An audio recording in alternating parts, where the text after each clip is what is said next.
Hey, it's Filter Free Friday, y'all. Listen, I'm so glad y'all here. When I was 16 or so, I had just started driving and I didn't have a car yet. My mom used to let me drive her car. And I remember one time, this was for those of you who are in Kansas City, you remember when Macy's was on 63rd Street, on Prospect actually. And I was driving my mother's car and there was a barrier next to the building that was distinctly there to make sure that you didn't back into the building. And thank God, right? Because when I was backing out of the parking lot, and it was a really narrow spot. Like you had to get that thing just right. And new driver, I backed right into the little barrier and put a dent in my mother's bumper.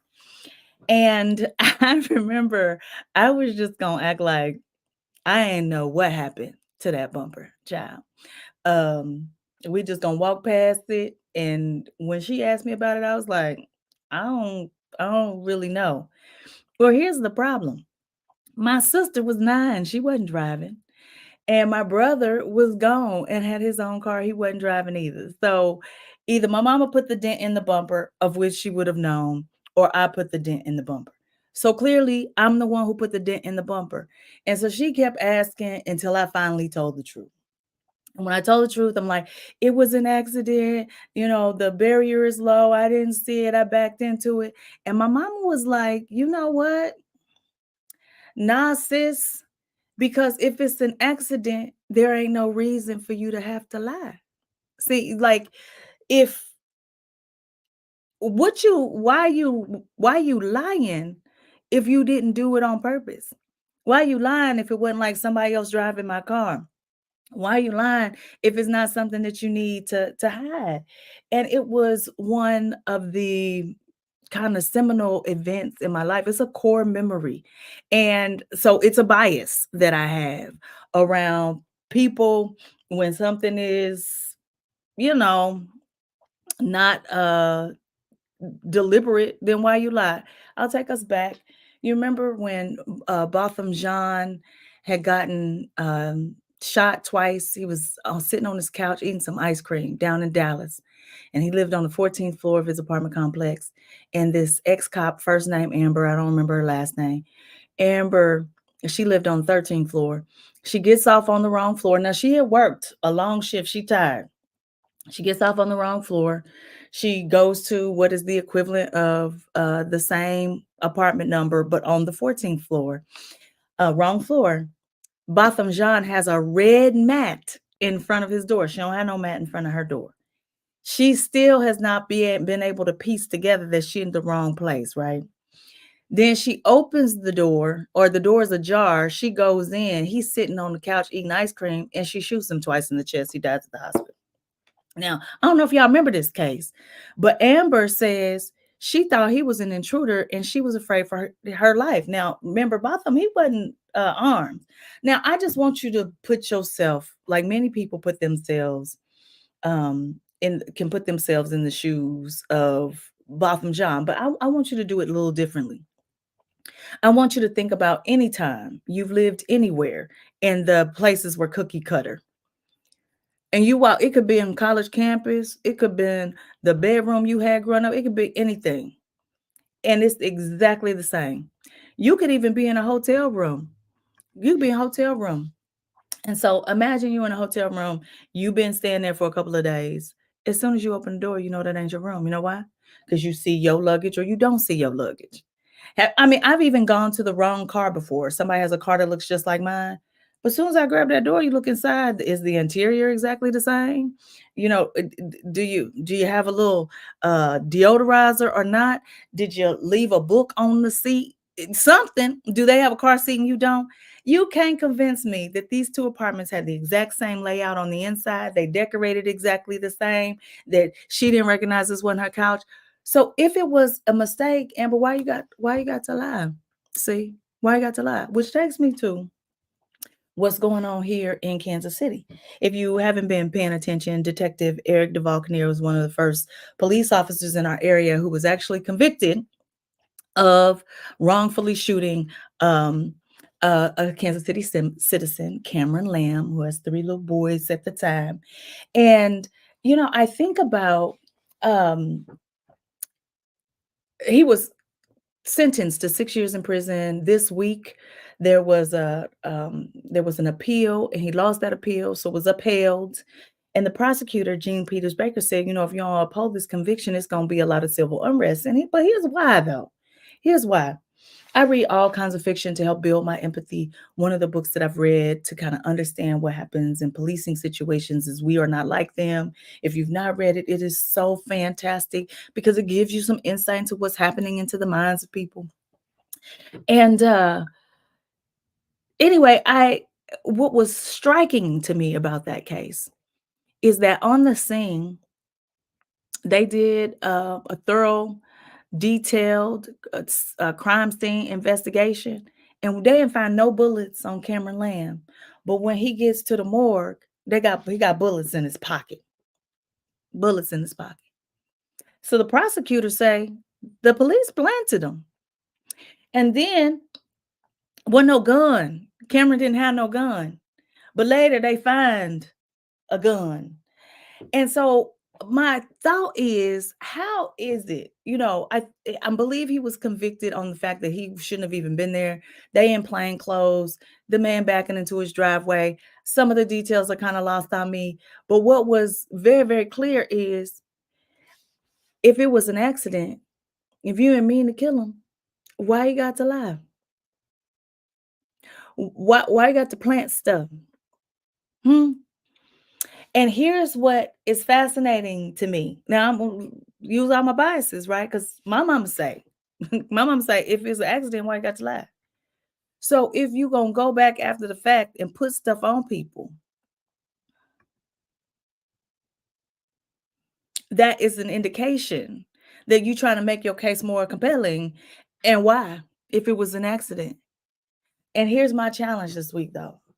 There was a screenshot shared on social media from the pages of the Fraternal Order of Police, and they are requesting a pardon for Detective Vulcaneer, who, by the way, after lying and planting things, or things getting planted, I don't know who did it. I don't know if he did it or who. I don't know who did it. I wasn't there. I didn't listen to the testimonies at the trial. But what I will say is, why, if we got very fine people in the police, we got good police officers, why y'all trying to get the man pardoned when he done murdered somebody and was convicted? And I think this might be the first time a police officer's been held accountable for wrongful death in Kansas City, Missouri.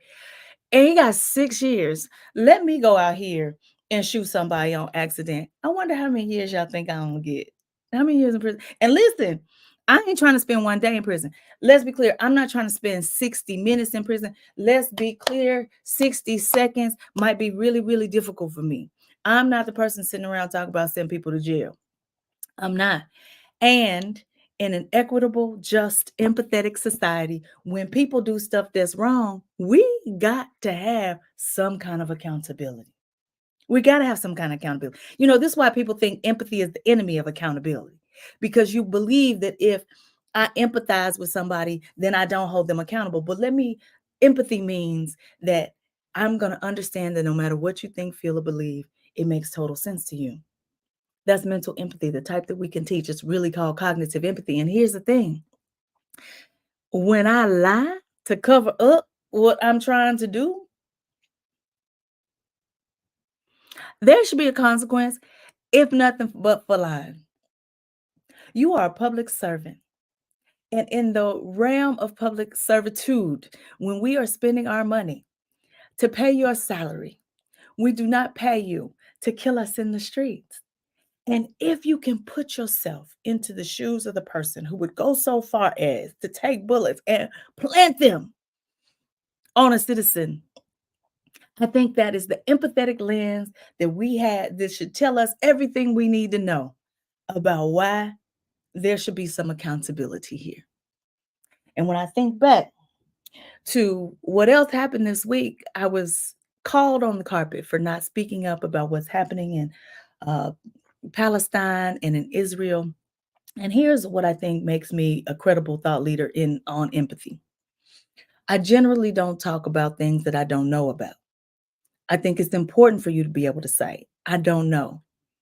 But once a woman named Rita said to me, and Rita happens to be Jewish, she said, I know far more, Nicole, about hypocrisy than I do about racism. And I will tell you that I know far about more about hypocrisy than I do about anything that's going on in Israel or Palestine. And so let me uphold for us.